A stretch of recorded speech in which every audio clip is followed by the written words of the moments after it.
大家好，今次開一個新系列3分鐘抖知識，會用大概3分鐘時間嚟介紹一啲小知識。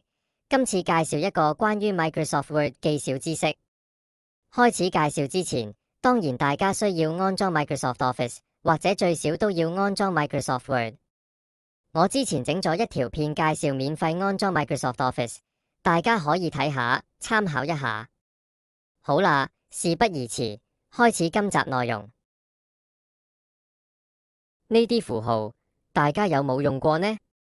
可能大家用咗咁多年 Microsoft Word， 都會知道可以插入符號，就好似咁樣。而且大家亦都可能識揾其他更有用同更特別嘅符號，但會唔會覺得次次用 mouse 去揀符號非常麻煩？有冇留意到，其實符號係可以用鍵盤輸入呢？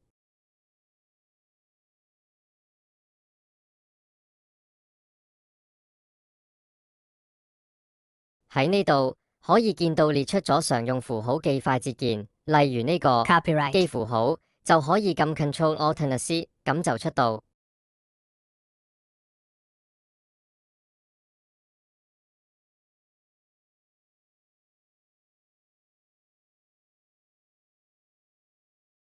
又例如歐元符號，喺呢度可以見到快捷鍵嘅輸入碼，代表撳 Alt+Ctrl+E 就可以出到歐元符號。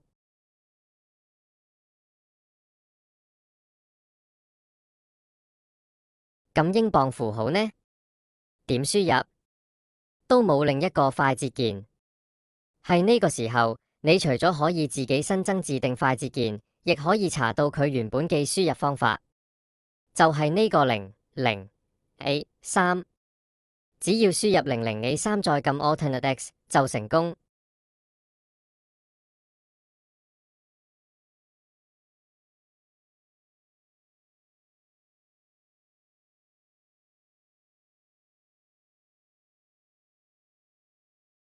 其他符號亦一樣，好似呢個符號咁，只要輸入0192再撳 Alt+X 就可以。除咗可以喺 Microsoft Word 呢度慢慢揾想要嘅符號，有啲網頁亦都提供咗分類，可以方便少少。每個符號都有寫編碼，輸入編碼後再撳 Alt+X 就可以。連結會放喺內容欄。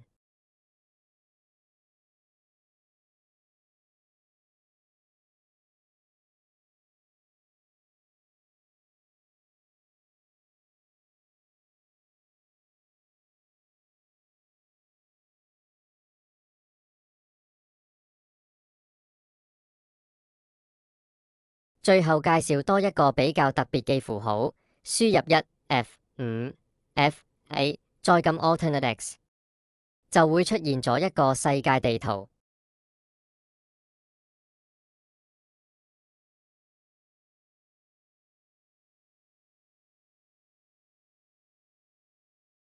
今集內容就到此為止，下次見。